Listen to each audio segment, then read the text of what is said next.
Hello friends, நீங்கள் எங்கள் சேனலில் விளம்பரம் செய்யணும்னு ஆசைப்பட்டீங்கன்னா இந்த நம்பருக்கு காண்டாக்ட் பண்ணுங்கள். இன்றைக்கி நம்ம பார்த்துட்ருக்கிற இந்த ஹவுஸ் வந்து எங்கே லொக்கேட்டாக இருக்குதுன்னா ஈரோடு மாவட்டம் கைகால்ட்டி வலசில் ஈகிள் கார்டனில் இந்த ஹவுஸ் வந்துட்டு போக்கியத்துக்கு அவைலபிளாக இருக்குது. லீஸ்க்குன்னு சொல்லியிருக்காங்க. நார்த் ஃபேஸிங்கில் லொக்கேட் ஆகிருக்கு. கிரவுண்ட் ஃப்ளோர் பார்த்தோங்கன்னா டபுள் பெட்ரூம் எடுத்திருக்காங்க. ஃபஸ்ட் ஃப்ளோர் வந்துட்டு சிங்கிள் பெட்ரூம் அலாட் பண்ணியிருக்காங்க.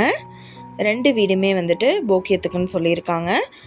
2050 ஸ்கொயர் ஃபீட் லேண்ட் ஏரியா இது. 2000 ஸ்கொயர் ஃபீட்டுக்கு பில்டிங் எடுத்திருக்காங்க. கிரவுண்ட் ஃப்ளோர் டபுள் பெட்ரூம் வீடு பார்த்திங்கன்னா 7 லட்சத்துக்கும், ஃபஸ்ட் ஃப்ளோர் சிங்கிள் பெட்ரூம் வீடு பார்த்திங்கன்னா 5 லட்சத்துக்கும் போக்கியத்துக்கு வர்றதா சொல்லியிருக்காங்க. இந்த இடத்த பற்றின டீட்டெயில் நான் டிஸ்கிரிப்ஷனில் ஆட் பண்ணியிருக்கேன். உங்களோட என்கொயரிக்கு கீழே ஸ்க்ரோல் ஆகிற நம்பருக்கு காண்டாக்ட் பண்ணுங்கள். நீங்கள் சப்போஸ் இந்த சேனல் பார்த்துட்டு இந்த வீட்டுக்கு அப்ரோச் பண்ணுற மாதிரி இருந்துச்சுன்னா டாக்குமெண்ட்ஸ் எல்லாம் கிளியராக இருக்கான்னு செக் பண்ணிக்கோங்க. Thank you viewers.